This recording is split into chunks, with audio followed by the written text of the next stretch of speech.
টিং সকলোবোৰ উৰুৱাই নিলে। আমি এতিয়া থাকিবলৈ অৱস্থা নাই, ভিতৰখনত সোমাবই নোৱাৰোঁ।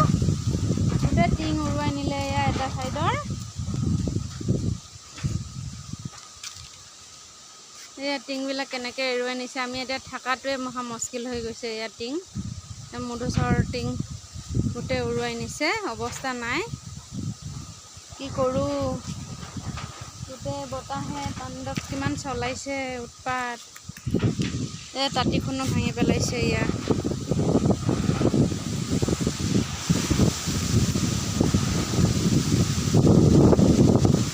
বহুত বতাহ।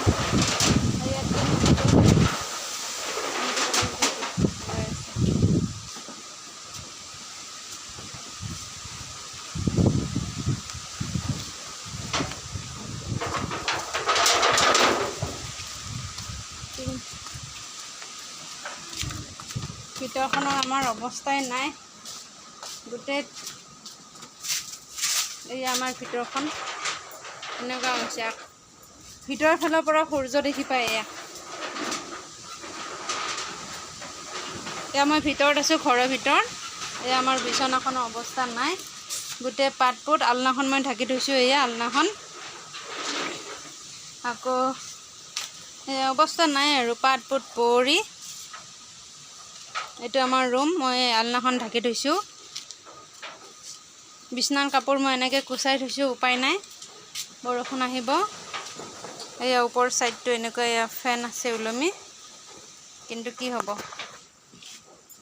গোটেই ভাঙি চিঙি উৎপাত। এই আমাৰ ঘৰ বিলাই। আমি ৰাতি এতিয়া কেনেকৈ থাকোঁ সেয়াই মুস্কিল হৈ আছে।